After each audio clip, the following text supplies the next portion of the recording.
What is going on, golf fans? It's your boy Gsluke here with our round 2 live stream for the Sony Open. Gonna get you ready for all of that Friday exposure. But first off, a breakdown of the weather, and then a look at the DFS and prop sides to hopefully have ourselves another solid day. Because to start this week, I couldn't have really asked for anything better than what we got from our results today. On the Showdown side, we ended up smashing with some of those AM Wave players. Main slate stacks were, of course, better towards the AM Wave. We'll talk about that here in just a few more minutes, a little bit more about why that happens and how that'll be useful over the next couple rounds, but also our outrights in a good position. And we didn't miss a single bet that we pointed out on yesterday's live stream. So a little bit over 3.5 units into the positive with our prop and betting exposure. So overall, pretty happy about how we started this year, but looking to ride that momentum into the rest of the weekend. So hopefully everyone out there is having a fantastic night so far. I know it's a little bit of a later live stream than maybe what we're used to, but that's what we get with this Hawaii swing. It's 5 hours behind, so we have to adapt for that.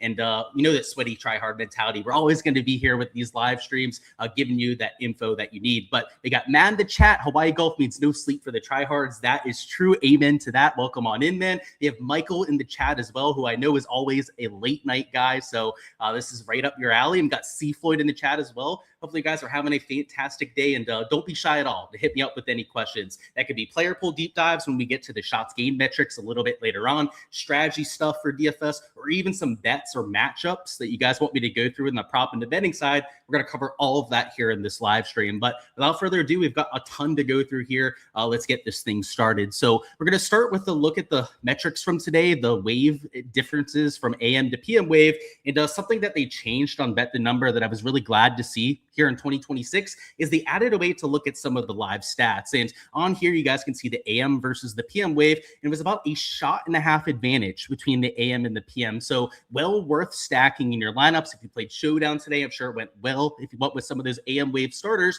but it wasn't just the raw scoring average. The guys that were shooting -7, -8, all at the top end of the board were almost exclusively players on that side of the draw. So if you stacked that, I think that advantage is locked in for the rest of the event, and definitely going to be meaningful when it's all said and done. Now, does that mean it's going to be a full 6-0 that takes down the GPPs? Absolutely not. But 3 to 4 players at least from that AM wave are likely going to be in that position. So that's why I feel pretty good about our main slate exposure. Obviously already paid off with the lineups that finished today, but always important to look back at that weather edge, see how it ended up going. And after tomorrow, we'll be able to see how many of those guys on the AM PM side actually made it into the weekend. And I'm assuming it's probably going to be closer to 60 to 65% of that wave, maybe even higher, that makes it to the weekend, as opposed to the side that played 1.5 strokes harder. But not to get too far ahead of ourselves, the weather doesn't look nearly as drastic for tomorrow. So I think that stroke and a half advantage is likely what it's going to be over the first couple rounds. And the reason I say that is that Friday's forecast looks a whole lot more flat than what we had for the first day. So rather than close to 0 miles an hour winds for the first 3 hours, they're going to be pumping at nearly 18 miles an hour from go. So that's going to be the key difference between Thursday and Friday. And your wind gusts, in fact, at least per this NEM model, might even be a little bit stronger towards the middle end of that AM wave than what you have towards the very end of play in the afternoon. So I wouldn't play it towards the AM or the PM wave. I'm personally going to be playing it a lot flatter in my round 2 Showdown exposure. And it's exactly what we were expecting heading into this week. And it's not just this NEM that's calling for that. I like to look at the GFS. In fact, the GFS might actually have worse weather in the morning than what we have in the afternoon. The ECM model is also relatively flat across the board, but either way, nowhere near the same kind of dynamic that we had for round 1. So don't get fooled by these metrics. It's not going to be a carbon copy from round to round. And without a weather edge, it means we're really going to have to lean into the game theory side, because if there's one thing we know about golf is that it's chaotic, it's extremely hard to predict, and even more so when we only have 18 holes to work with. So knowing where the rest of the field is going with their exposure is going to be massive for your round 2 strategy. So that's what we're going to focus on first, even before we start going through research, some of our quote-unquote top plays of the slate. It is far more important to know where the rest of the field is going beforehand so you can navigate some of that chalk afterwards. So what we've got on here would be the top 20 in the ownership for tomorrow. This sheet is, of course, from my Patreon page, guys. Golf DFS tier is how you get access to everything on here. What I've done is I've sorted the entire field by their ownership in category number F over here, and you're going to see who some of those players are. And the vast majority of them are going to be some of your studs towards the top. But what you start to see with the ownership for Showdown in rounds 2 through 4 is people love playing the guys that are in form, the people that have shown something at this golf course, and they're playing the best golf. And it's not always going to reproduce itself day after day, but your casual golf fans, the people that maybe don't do as much research as some of the rest of us in the industry, will play a lot of those guys that shot -6 to -8 in round number 1. So what you'll see with the ownership is that it's going to congregate around a lot of those players, and your spend ups that played well are going to be the players that are closer to 20 to 30% owned. But even your 8K options start to get a little bit more steam when it's a Nick Taylor, of course, returning champion, and when he shoots -8. Or for example, with a Chris Goddard, who's also the second piece of chalk that we have in the 8K range, who shot -7 and had a really good end of last season. It doesn't just stop there. Your 7K range is really congregating on some of the guys that played well. Michael Kim kind of gave away a few shots towards the end, but he's getting some steam at $7,700. And a Mac Meissner at -5. It was already chalky for some of your main slate contests, is over 10% ownership in that 7K range because he shot that -5 score. So heading into the slate, it's really important to have accurate ownership projections that you can count on so you can make some of those game theory decisions. And a few other, I guess, notable players would be that I have guys like Ben Griffin, a little bit chalkier for round 2 Showdown than what we had for main slate. Your top 2 highest owned players were Henley and Spawn, just as we expected for that main slate. But because Ben Griffin has the best score out of those top tier players, I have him now as the top option with that ownership. So that's where you start to see some of this moving around from what we had for main slate heading into round number 2. And it's not just the round score. We could take a look at approach stats. People love playing guys that had really good iron play. People also love playing the bounce back. And that can be a valuable strategy for building a player pool, but the ownership on those players can be disadvantageous at times. So again, guys, if you guys want to download the sheet with ownership for the entire field included, you guys can find that on the Golf DFS tier. I'll link in the description to join my Patreon page. But the next thing we're going to focus on is, now that we know where the field is going,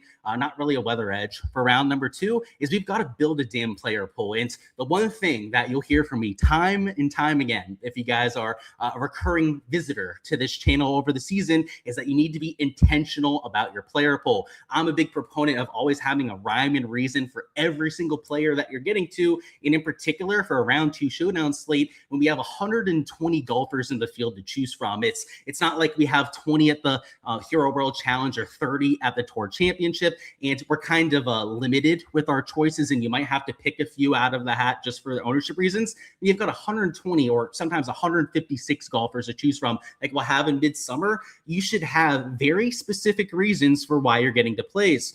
A few that we'll go through with the shots gain metrics would be these top 2. That would be ball striking poppers and short game regression candidates. That would be using the round 1 stats and how guys are trending heading into round 2. But it doesn't just stop there. You shouldn't just be looking at the round 1 stats to build your player pool. We've got things on there like high upside players that make a lot more birdies than their peers. For example, looking at the 2025 birdie or better metrics on the PGA Tour website can help you find some of these high upside players. And you may ask yourself, why do you want high upside players, Luke? Well, because in a Draftkings format, and in particular for Showdown in rounds 2 through 3, where we don't have any placement points, almost all of your DraftKings score is generated with your birdie production. So why wouldn't we want to optimize on that sort of a metric? And what we have over here is, you can see very specific reasons for why I'm getting to these players, so that I'm not just taking guys for the sake of playing them. And down here, we have a few other metrics that you guys can find on this spreadsheet that we have here. That'd be course history. So I've got a whole course history tab that you guys can go through to find guys that have played well at Waialae Country Club.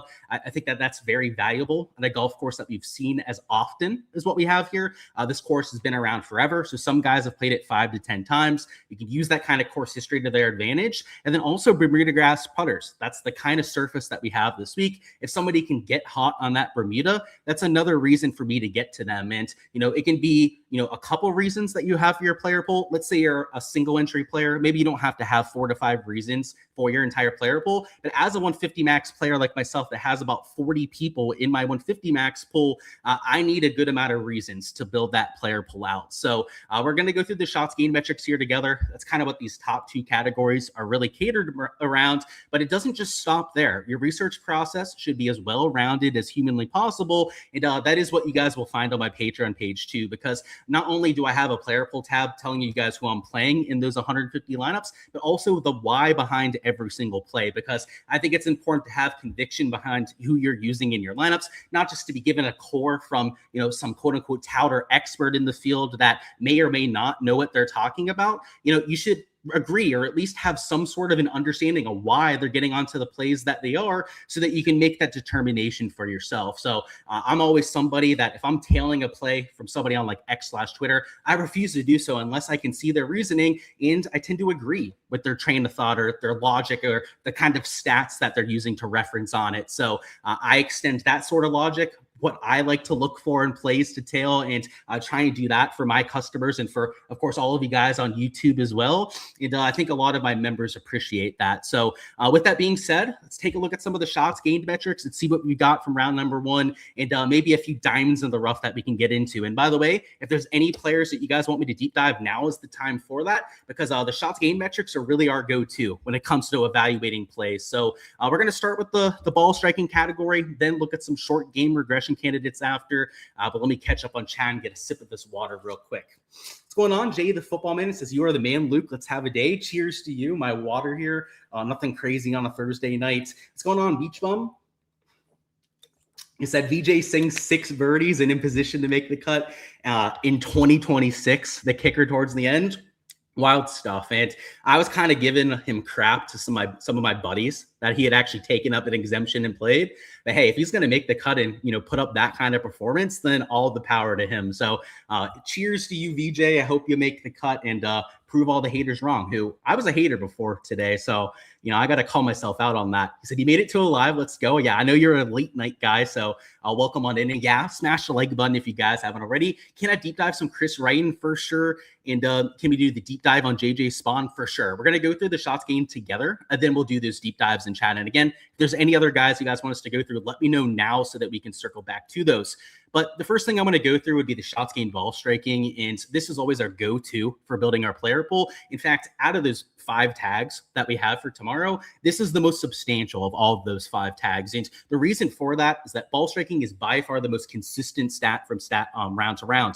Reason for that is that your golf swing, how you're actually hitting the golf ball, is by far the easiest thing to control as a golfer. You're around the green, usually comes down to lies.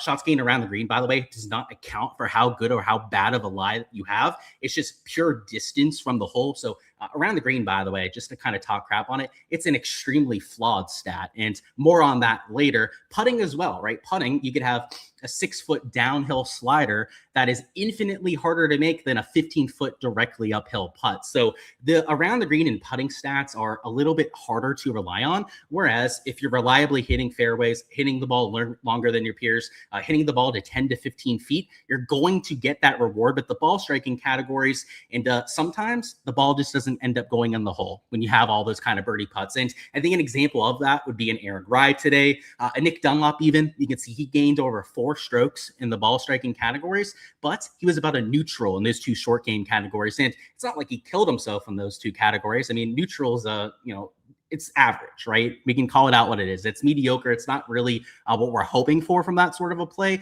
But let's say that he's even just half of what he was ball striking, that he gains 2 strokes putting tomorrow. By the way, Nick Dunlap, one of the best putters that we have on the PGA Tour, then that could be another ceiling performance in back-to-back rounds. So these ball strikers are going to evaluate and going to project a lot better than their peers. It's not just a Dunlop, but this whole top end of the list, I would extend it the whole way down to the guys that were gaining 2 or more strokes between their ball striking categories, and I'd give them a bump up in your projections. And ball striking, by the way, if you're newer to the PGA Tour, that is just taking your shots gained off the tee plus your shots gained approach. That's your driving and your iron play put together. And it's just a really good shortcut way to see what that looks like together. So Dunlop, you can see, gained 5.22 on approach, but lost 1.15 with the off the tee play.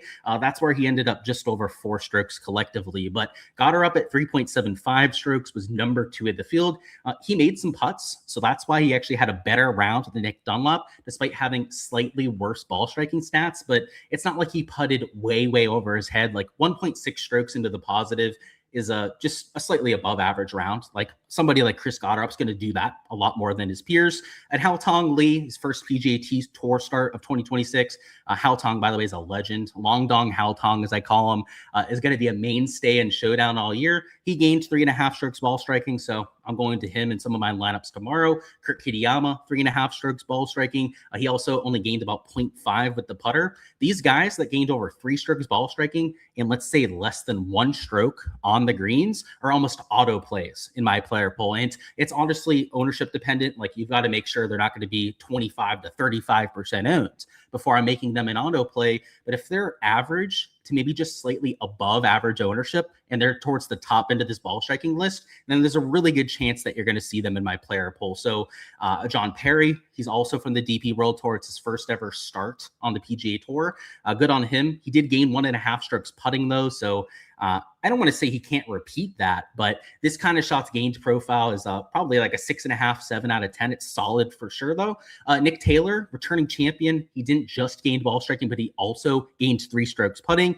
It's not likely that he's going to gain 3 strokes putting every single round, but if he gains 3 strokes ball striking again, it might not matter. He's still probably going to shoot something like -4, -5.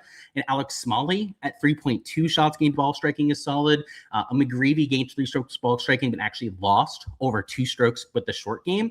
And these short game categories, let's say you really struggled around the green or on the greens, these are guys that we could really see bounce back. So we're going to look at those here in a second and try and find some of those short game regression candidates. But if we can find ball strikers like a Max McGreevy like we have here that are also due for some of that short game regression, then that's kind of a double whammy, right? You're getting both sides of that. And so those are some of my favorite plays that we have on the slate. And to circle back to the tags, I usually only use 1 tag per player on my player pool stuff. But if somebody is fitting multiple categories, let's say ball striking stats look good, they're a good course history guy, and they're a high upside player, then those are players that I'm going to like even more than some of their peers. It's all additive, of course. A John Vanderlaan, by the way, one of the guys that works at Prize Picks that I think is really good buddies with John Vanderlaan. So if any weird stuff happens with his outcomes, I guess you can blame them. I'm just kidding, of course. It's not going to be throwing or anything, but Vanderlaan, good to see him out there on tour, I guess. 3.5 strokes putting though. Hard to think that that's going to happen in back-to-back days that often. Did gain 2.8 strokes ball striking though. So kind of like a Nick Taylor. Let's say that he's a neutral with the putter, like it could flip that quickly for him. If he still gains 3 strokes ball striking, like he's still going to have one of the better rounds of the day. So I don't think that it's a massive negative to see somebody gaining in both of those categories, but ideally a Griot, somebody like a Rico Hoey down here that actually lost strokes around the green and putting are grading out a little bit better for me. And part of the other reason for that is that Rico Hoey at -1, he didn't shoot the flashy -5 to -7, -8 like we saw from some of the other players at the top end of this list. And that's a good thing because the ownership will be lower than it should. If Hoey had shot -7 in round number 1, we'd be looking at well over 20% projected ownership. And because he didn't have that sort of a round and he still has this really good shots gained profile, he's going to be about averagely owned for somebody that's in that 8K range. So something else to note here with Hoey is that he is a really crappy putter. So sometimes these guys will just continue to putt shitty. And I think Rico Hoey is a really good candidate for that. Daniel Berger too. If you guys were a part of the channel last year, you know, we would always try and go back to Daniel Berger and he would just suck putting in back-to-back days. Rico Hoey's that same sort of player. So maybe not as much of a short game regression candidate, but Rico Hoey made my player pool personally because he's also a really good birdie maker. He's one of the top 30 birdie makers that we have on the PGA Tour. So like I said, the round 1 stats are not the end all be all. They should not be your entire process for building your round 2 lineups. And it's really easy to know why. If it's such a variant sport, if you have so much chaos in golf, you're not going to get the absolute nuts from looking at round number 1. You're going to have to be more well-rounded about it. There's so much noise in golf that if you're trying to go through the noise and kind of like figure it out, it's just not going to go well for you. That's why you want to use some of these shots gained metrics to get to some of your plays, but also to have other things to round that off. And like I said, it could be some of the tags that we were going through before. That's what I prefer for round 2 showdown. But whatever the reasons may be, just have intentional reasons for taking everyone that you're using. But let's go into the short game stuff. And by the way, you can continue to go down that list. It's just that we're not going to have all night to go through the entire field together. But down to, I'd say, even like 1.5 shots gained ball striking are guys that you want to give a bit of a boost to. But in these short game categories over here, these are players, especially ones that lost around the green and putting, but were okay ball striking, that you would not expect to be as terrible with these two. So for example, Asahith Thagala, it wasn't like he was good ball striking. In fact, he lost to the field about 0.4 strokes between his off the tee and on approach. However, him losing 4 strokes putting is extremely surprising, especially for Sahith, who, when he was at his peak of his powers, was a top 10 putter that we had on the PGA Tour. If he was even just a neutral, and then let's say, rather than slightly losing ball striking, he gains like 2 strokes to the field, that could be a 5 to a 6 shot improvement from round to round. And I think some of the best players for this are the ones that actually gained ball striking, but that lost either with the putter and the around the green. Example of that would be a Ryan Gerard down here. He lost about 2.5 putting, but you can see gained 1.6 between the ball striking categories. But Austin smothered me in money. It's been a long time since we've had Austin in the field. If you know, 4 or 5 years ago, we were playing this guy all the time in Showdown. He was making me a whole bunch of money for Showdown slates. But you can see over here, he lost 0.7 strokes to the field ball striking. That's not great. But him losing over 2 strokes putting is not very likely to happen in back-to-back days. So he's maybe not a prototypical short game regression candidate. That's more so like your Corey Connors of the world down here that gained ball striking and lost. You can see about 3 strokes short game. But this sort of idea can also help you get to some plays. And you can look at the around the green as well. That's another one of the more volatile categories. And to get into why this is also a good idea, we mentioned the ball striking being more reliable. Around the green and putting, because of all the flaws that we mentioned with the shots game before, but also just because it's so streaky for these players, it is something that, if you did really well on it, you don't want to give them too much credit. And if they really sucked in those categories, it's why we're looking for some bounce backs here. So for example, Chris Kirk gained 1.5 strokes ball striking, but lost 1.5 around the green, also lost putting. That would be a short game regression candidate there. Gordon Sargent too, he lost ball striking, but you can see he lost 4 strokes, actually over 4 strokes around the green and putting. That's not likely to happen in back-to-back rounds. And I would say out of the 2 categories that we have here with the shots gained metrics, and I prefer the ball striking poppers just a little bit more. The short game regression candidates tend to be extremely volatile, but here's the difference between the 2. When we go to the ball striking poppers, I mentioned people love playing those iron players. These guys are going to be chalk. I mean, it's not just the iron player, but look at their scores. They're -5, -7, -6, -8 up here towards the top. Let's look at the guys that lost putting. Sahith +3, right? You have Echeverria, by the way, is a really good putter, but he also sucked ball striking. He's the one real big mistake that we made this week so far. And I say so far because I'm sure there'll be more mistakes and we make at some point. But yeah, not our best right there. But he would not expect him to lose 3.5 strokes putting every single day. So that's why we would give them a little bit more of a bounce back chance. And the thing is, they're also low owned, right? Also because they shot +3, or in Echeverria's case, shot +5. No one's going to use them. So it's because I only have, let's say, 5 to maybe 7 of these guys on my player pool. You don't have to use very much to get over the field, though. You use them in 7 to maybe 10% of lineups in most cases, and you're going to have 2 to maybe even 3 to 4x leverage compared to the rest of the field. So that's the power of these sort of guys. Maybe the ball striking poppers are a bit chalkier, but you always want to have a well-rounded player pool, right? Some chalk that you think is worth playing, so low flyers to help you get that differentiation. And that's typically what I do for building my player pool. So what we're going to do next is go through those deep dives that you guys had for me in the chat. Then we're going to wrap it up with building a lineup together, and then go through the prop and the betting side, like I was saying before, because props and bets for round 1 were absolutely killer for us. Like I said, we did not miss a single bet on the PGA side today. So we'll see if we can continue that into Friday. But before we do so, let's get to those questions, the deep dives, and get to that side here in a bit. So we're going to do deep dive on Ryan first, who had a terrible day. Luckily, faded him in my exposure. Not a great Bermuda putter, you wouldn't expect it. That was why I didn't want to use him in my exposure. Only played on the DP World Tour, so they don't see Bermuda grass greens on that side of the world. And he lost mostly putting. You can see 3.2 strokes there, but every category kind of sucked in. I would say that he could bounce back. Like, he's going to be essentially unowned now for your round 2 showdown. But something to maybe learn from the sort of a slate with these DP World Tour guys is that they're always overrated for their first couple weeks. It's something that I've noticed for the last 2 to 3 years. I mean, outside of Perry, right? They all kind of sucked for round number 1. They come over, they like 10% owned in some cases. Like Rain was 15 to 20% owned in some contests, but like a Perry, a Nakajima, all of those guys that are playing like their first time over here on the PGA Tour are way chalkier than actual PGA Tour players that played well in the fall swing. It just doesn't make any sense. And I'm a slut for the DP World Tour guys. I mean, I'll be the first one to say that. Like, I watch it more than just about anyone in the industry. I play props for DP World Tour all the time. That's why I follow it a lot more than other people in the industry.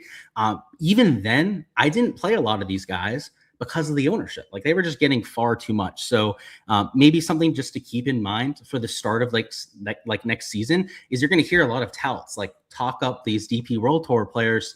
And I'm not going to call anyone out by name, but they don't even watch the DP World Tour. Like, they don't even know who they're touting and who they're talking up. Like, they just see like the shots gained or see their results and want to play them.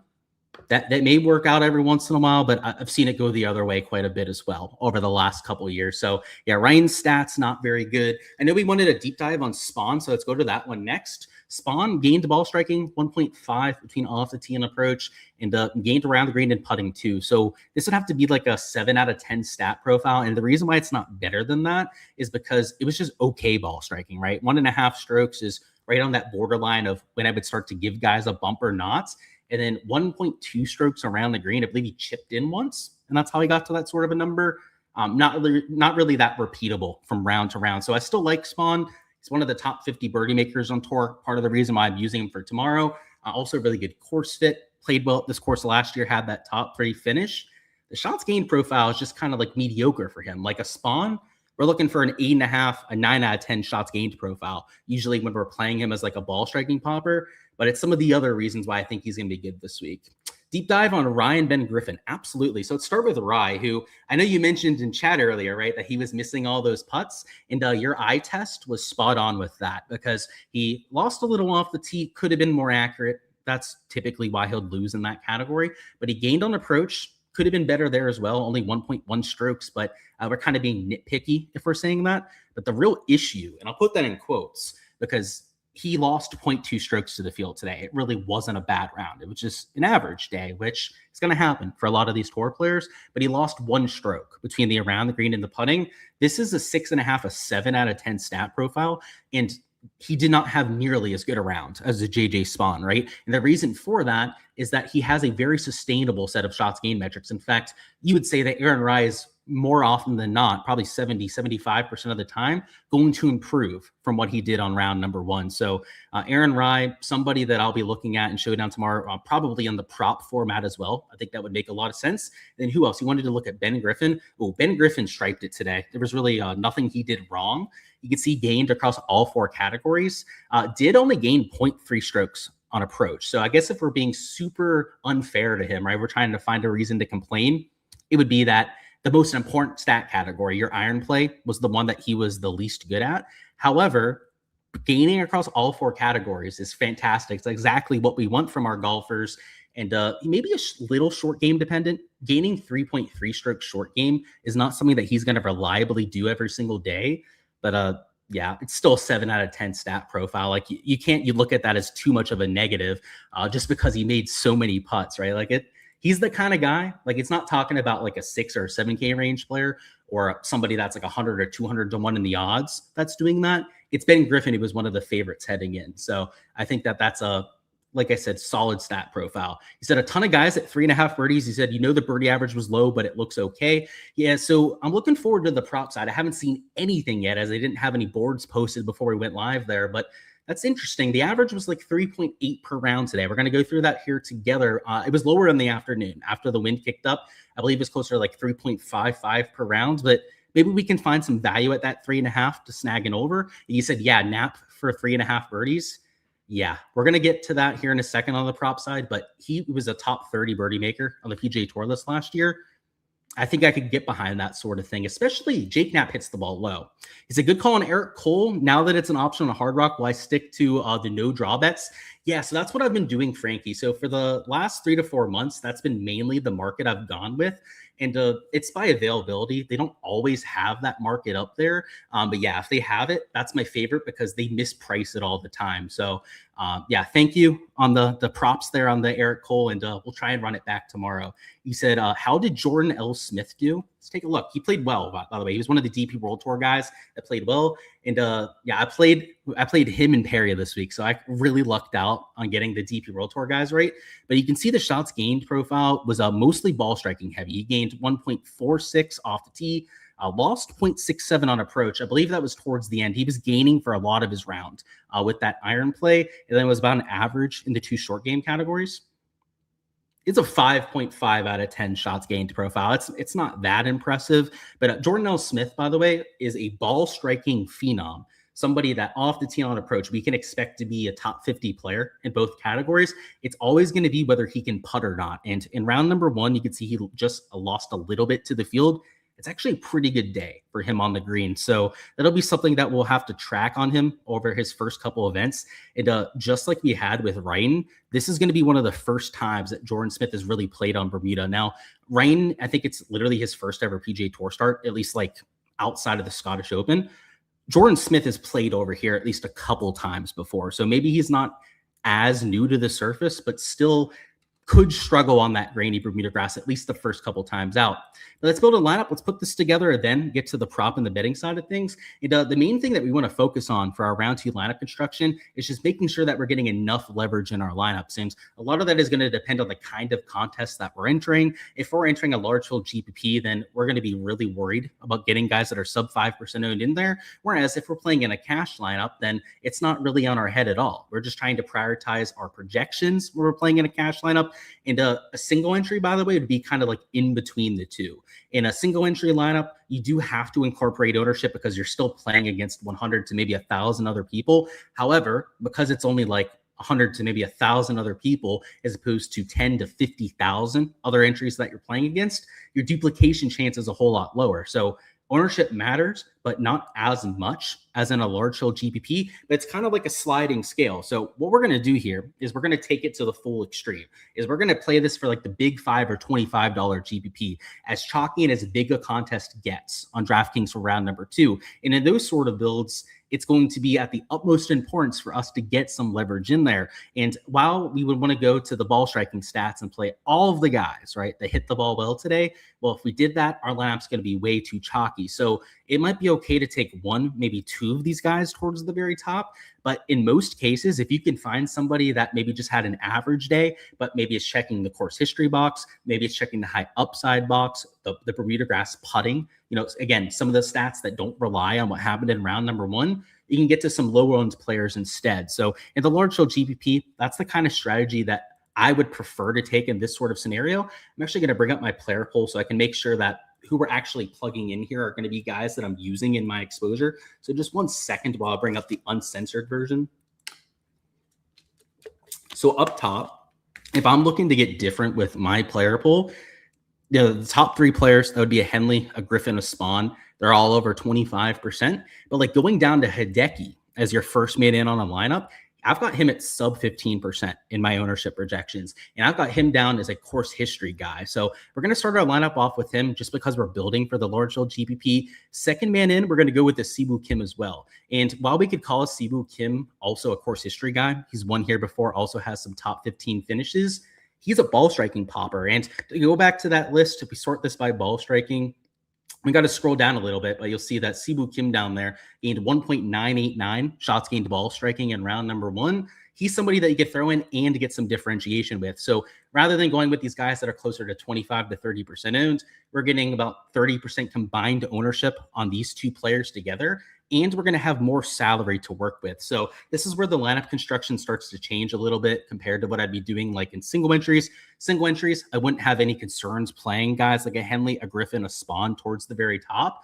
But in this sort of lineup, like Arika Hoey, for example, who Hoey will get some ownership because of the ball striking stats. Because he's T59 and there's so many other guys around him that played better, I've got Hoey at a little bit under 11% projected own. So this sort of a start here. We've got all guys that are sub 16%.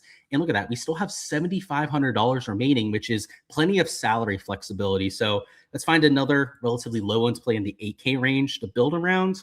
Let's see. We can go with a Chris Kirk, who, by the way, I have Chris Kirk down as a short game regression candidate, somebody that was terrible around the green and putting and was about a neutral with his ball striking stats. That puts us down to $7,100. So in the 7K range, I'm avoiding chalk pretty much at all costs at this portion of the board. So, for example, Michael Kim had a really good round. I'm just looking at my projections on the other tab. I've got him at like 12.1% owned. Like I'm not going to use him for Showdown tomorrow when there are guys around him. For example, like a Pearson Cootie, who I have as a high upside play in my player pool, who's going to be like 4.6% owned. So in fact, we're going to go ahead and throw him in there for this sort of a build. And because DraftKings frowns on you and actually building an entire lineup of 6 players, we're going to go ahead and cut it off there. But pretty much no matter who we used, I mean, we have pivots at every single spot so far in this lineup. You could use as chalky a guy as you want. You can spend all of your salary in this sort of lineup.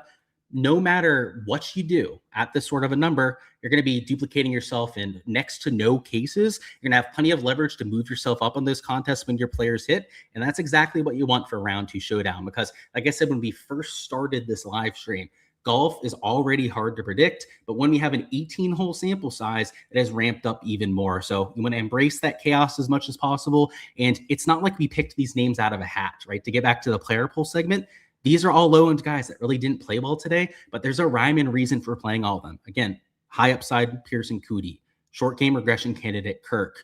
You have high upside or a short game regression candidate with a Hoey. You have course history or a ball striking with somebody like a Siwoo Kim. And then with Hideki, of course, you've got the course history angle there at $9,500. You know, your last player, again, don't just pick anyone at $6,500, right? Have a rhyme and reason for getting to it. But I know we mentioned Smotherman as a short game regression candidate. Luke Clanton's a high upside player. Webb Simpson's got good course history. Like I could keep going, right? There are guys here that make sense for lineups that you round off your lineup with it. You have enough leverage in there and in the large field GPP, you're okay. Now to circle back to the single entries, cash, by the way, you just run optimize on your projections and you play the top 6 players. That's my strategy for cash. It's super simple, super straightforward. So I guess we don't have to cover that one as much. If you want my cash lineup, download my projections, join the Golf DFS tier on my Patreon page, run optimize on the projections, and you'll get my cash lineup for tomorrow. But if you're playing in single entry, right, kind of like in between the two, that's where maybe rather than starting with some of all these guys that are low end at the top, maybe you could afford to take somebody that's 25 to 30% owned. However, this is something I want to throw out there because I think this trips people up. Just because you can take a Henley, a Griffin, a Spawn, doesn't necessarily mean that you should be taking those guys that are high owned towards the top. While they make sense and maybe they project a little bit better from a price efficiency standpoint, that does not mean they're always going to get there. Like one of these low-owned guys could end up being the absolute nuts. And if they do, you're going to be able to make that payoff even better at sub 15% ownership. So that's why I play the large field GPPs. I like embracing that chaos as much as I possibly can. And that's an example of the lineup construction for tomorrow. So like I was saying before, guys, if you guys want to get the DFS sheet, Golf DFS tier is how you guys get that. I just realized this is the uncensored version. So I guess you get to see this portion of my player pool on there. You got all my projections. I'm a bonehead. I thought this was still the censored version, but whatever. I guess it's not that big a deal. But you can see who I'm using, why I'm using them, my modeling projections for everyone that's in there. And because it's on here, I guess I'll give you guys a few extra plays. There's Echeverria, course history. I know he played terrible today, but he's low owned now because of that. There's Cootie's high upside ass that we were talking about before. There's Jake Knapp, who makes a lot of birdies. Matt McCarty, also a top 50 birdie maker. Ryan Gerard, I know we showed that with the short game regression. So there shouldn't be that many surprises here. And also Sahith Theegala, right? He lost like 4 strokes putting or something crazy like that. Another example of a player that I'm getting to. But if you want to download the sheet with all my projections, every single player I'm getting to, Golf DFS tier is how to find that. But now to get to the prop and the betting side. And as I was saying earlier, guys, we did not miss a single prop for PGA today. We profited over 3.5 units. always going to take that. If we did that for every single slate on the year, we'd end up like plus 500 or plus 600 units. So we'll try and keep it rolling, keep that momentum heading over the next couple days. But here are the stat averages from round number 1. And something to note is that the morning and afternoon conditions were much different than each other. So we're going to kind of talk about that after we go through these together. But when you take a look at AM plus PM, this is what you get. So minus 1.22, morning scoring average was closer to minus 1.8. So you can kind of use that to get an idea of how much harder it was in the afternoon. The birdie average was closer to 4 in the morning, went down to 3.87. Your bogey average was closer to 2.2 in the morning wave, went up to 2.59 when it was all said and done. Same thing with the fairway average, right? It got a little bit harder as the day went on. The green average went from like 13 down to 12.56. So in the afternoon wave, you had 15 to 20 miles an hour wind. Also wind gusts closer to 25 to 30 miles an hour. That's exactly what we're getting for tomorrow, and not just for the afternoon, for the entire day of action. So going back to the averages that we were looking at before, you guys can see up here in the morning, minus 1.8, afternoon wave, minus 0.32. This is more than likely what we're going to see for tomorrow. And I haven't had time to go through pin locations yet. They probably dropped just a little bit ago on the X/Twitter, but I would assume that they're going to be about the same difficulty as what they were for today. They weren't easy. They weren't hard. Normally rounds 1 and 2, that's what she gets, right? Something pretty average for the first couple days, but something between even to maybe minus 0.5 is what we can expect for that scoring average. So to go back to these averages, the average from round 2 is probably going to be closer to 3.5 birdies. Bogey or worse average, probably closer to three bogeys or worse per round. Fairway average might not move that much. Maybe it goes down to like 8.5. But your green average, that might drop to like 12 to 12.25 per round. So you've got to make some adjustments for this because the first half of play today really threw off some of those averages that we had. So I have no idea what we have for prop boards. Again, they just posted these as we've gone on here. So let me go ahead and refresh that and see what we have to work with. Looks like Underdog hasn't posted anything yet. So that's kind of unfortunate. And let's see if Prize Picks has anything up. You guys were saying they had a bunch of guys at 3.5 or something. Yeah, it looks like Prize Picks has some stuff up already. Let's see what we can find for value. But to go back to that, I still think it's going to be about a 3.5 average, like maybe like 3.55 per round. So if we can find an elite tier player in the category, like a Jake Knapp, like you were saying in chat before, Mike, it could still make sense for an over. So let's see what we have for some value on here and try and find a community tail. We're also going to take a look at the matchup board as well. That's something that we're doing on the prop and betting tier this year. By the way, golf DFS tier is how you guys get access to that spreadsheet. Any bets that we're taking, that will be on the golf prop and betting tier. So if you're somebody that does both, by the way, we do have a full golf tier giving you access to both sides, but just making sure that everyone's getting the content that they actually want, right? If you only bet, then obviously only get the betting side. If you only play on DFS, then obviously only get the DFS side, unless you just want to support the channel and support what I'm doing, right? If you want to get the full tier, even if you won't use it just because of that, then I guess I couldn't blame you. But most people out there, make sure you're getting the right thing. He said Meissner is interesting for tomorrow. Let's take a look at his stats real quick, and then we'll try and find some prop value. I know he played well. He shot like -5, right? So he's going to be a little bit chalky. He gained 3 strokes putting, though. So I'm personally going to be fading him, and he's not in my player pool because of that. But yeah, he played well. I know he was a good course fit. A lot of people had him on their cards and stuff. But I think the place to get him probably would have been for main slate or maybe for round 1 showdown. You're buying him at his high points, both from ownership and the price angle, now that he had that -5 round already. So yeah, personally going to be a fade for me, but I get it. Played well. A lot of people were on him this week, so he's going to get some steam for sure. But let's see what we have here on Prize Picks. So I know somebody that said that we had Jake Knapp available, but like, okay. All right. Let me bring up the birdie list to show you why I had a physical revolt when I saw Goddard up at 3.5. My guy Goddard up's one of the best birdie makers on tour. What are we doing with this sort of a line? So let me show you what we're talking about. So we go to birdie or better percentage. This is from 2025. So this is last season, a full sample size to work with. Chris Goddard up, I guess not truly like at the top of the list, but where did he end up? Number 48, so top 50 in the category for the season. And he played in some of the signature field events towards the end of last season. So I'm going to throw him in the shopping cart for now. Who else do we have there, though? We got Adam Scott, Pendrith at 3.5. Scott could be kind of interesting there. Jake Knapp, I know we were mentioning that one before. Let's find Jake Knapp on here. So Knapp was towards the top end of this list as well. Let's see his exact ranking, number 7 in that category. I'm going to look at Daniel Berger as well. Daniel Berger's number 143. So, okay, so dog shit in that category.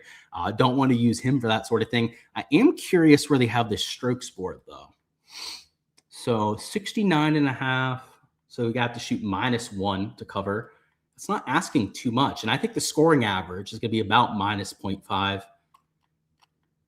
I'm just going to throw some of these in here as like some brainstorming, right? These aren't necessarily plays that I have over here. I'm just kind of doing my thing right now, figuring out what this board is giving us. 69.5 on Goddard. Like I know we had the 3.5 in there, but that might also be a decent way to go about it. He does make a lot of bogeys though, and he does hit driver a lot. So maybe it's safer to take him for that sort of a bet. I also want to bring up Draftkings. So just one moment while I bring up those so we can compare to. One moment. Let's get to Sony Open. And they've been posting these odds, but they've been doing it in a weird way that I think like DraftKings and Underdog haven't necessarily been pulling them the same way. Or I should say Underdog and Prize Picks haven't been pulling them the same way. But let's see what we have on here. So like Adam Svensson's a lower tier birdie maker than some of these other guys. And he's at 3.5 and -165 over. So let's just do this. What is Goddard up at? Does he have a line? Yeah, he's at 4.5. Okay. And let's see Jake Knapp. He might not have a line on here, but let's see.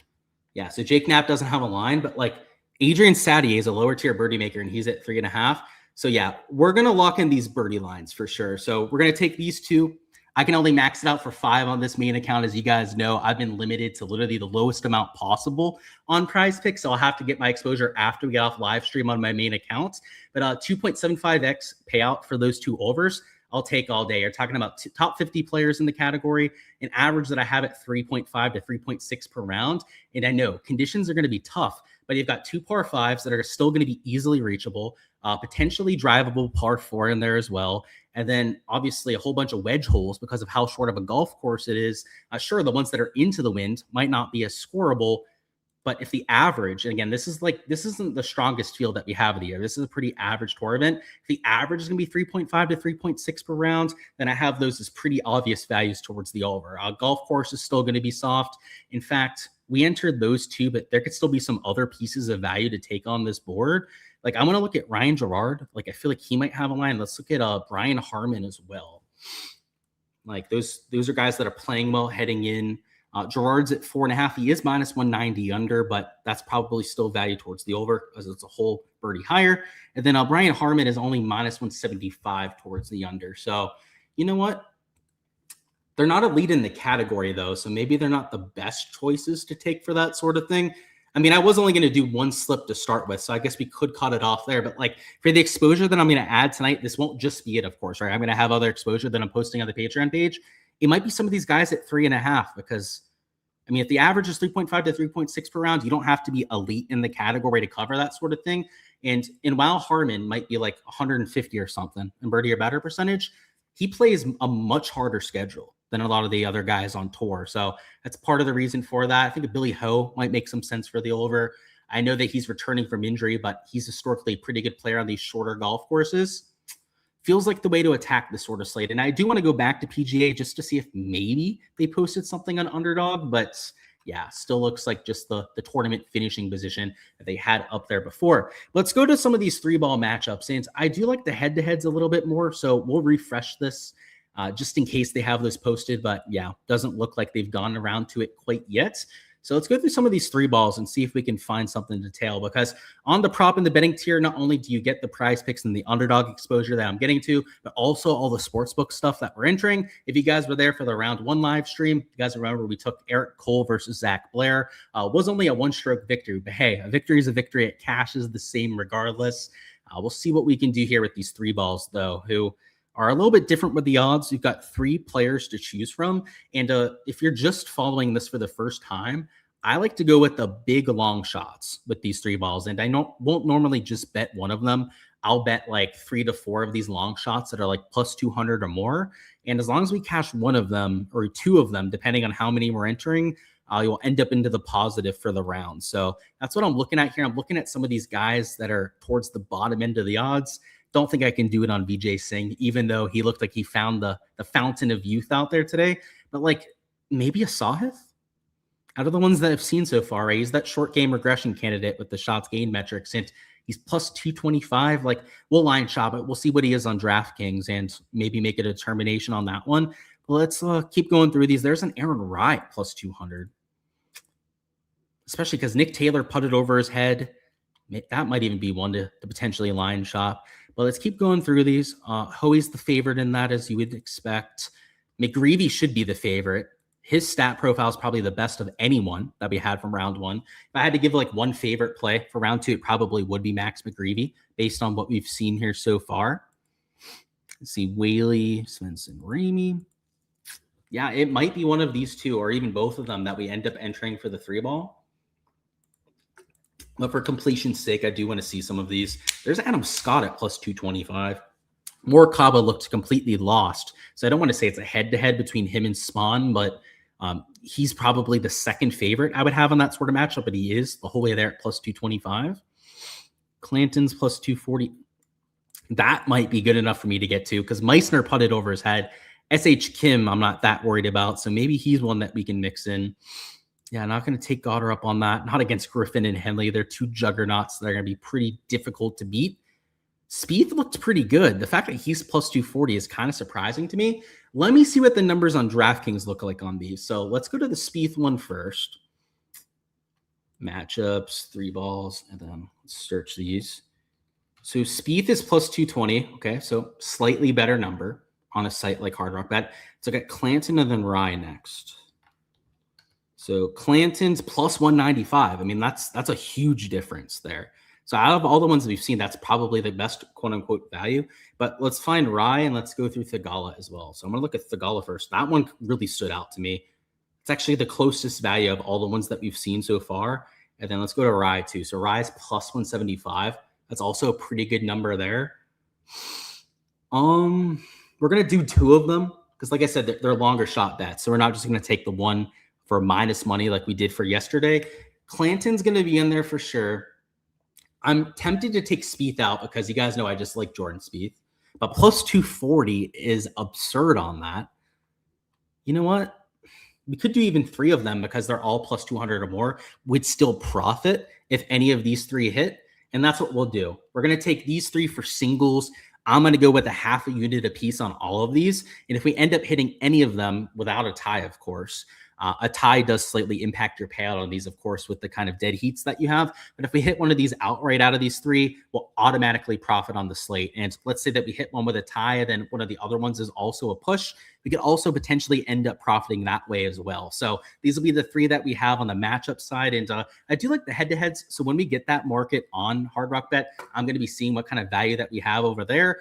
That combined with some extra slips that we have on Prize Picks and Underdog, you guys can find on that golf prop tier, as I was saying before. But to join the DFS and join the Patreon page, you guys can find that via the link in the description of the video. It's getting a little bit late over here, but you guys know the sweaty tryhards are, it's never anything too much for us. It's the Hawaii swing. Somebody's got to cover this content for the next couple of days. And hopefully you guys found this live stream extremely helpful for the next couple of rounds because we got this week started off well. Like I said, with Showdown, ended up being really good with attacking the AM guys. Same thing for main slate. And one day of profit secured, but hopefully we can make it a second day of profit here for round number 2. But that's all I've got, guys. Go ahead, smash that like button if you guys haven't already. I will go through any last second questions, but also make sure you subscribe to the channel so you guys don't miss any of the content to come. Rounds 3 and 4, we're going to be doing the same thing, getting it ready for Saturday and Sunday's action as well. So if you guys want to get notified when all of those are going live, make sure you subscribe so you guys don't miss any of that. But the rest of the content will be on the Patreon page for tonight.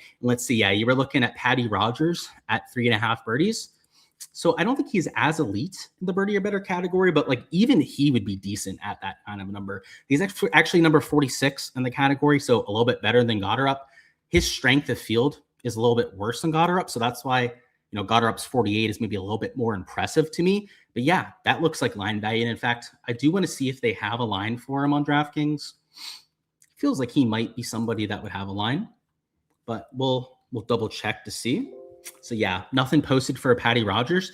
But if Svenny is minus 165 towards the over, I would have to imagine that he would also be valued towards the over. So not too much of a complaint there for me. But if you guys missed it before, the 2-leg slip that we ended up taking was what? Jake Knapp. And then where's Nappy on here? I know we have Goddard up there, but it was Jake Knapp over 3.5, and then Chris Goddard up over 3.5 birdies. But that's all I've got, guys. I appreciate your support on the channel. As I was saying before, smash that like button if you haven't already. Let's have ourselves a Friday.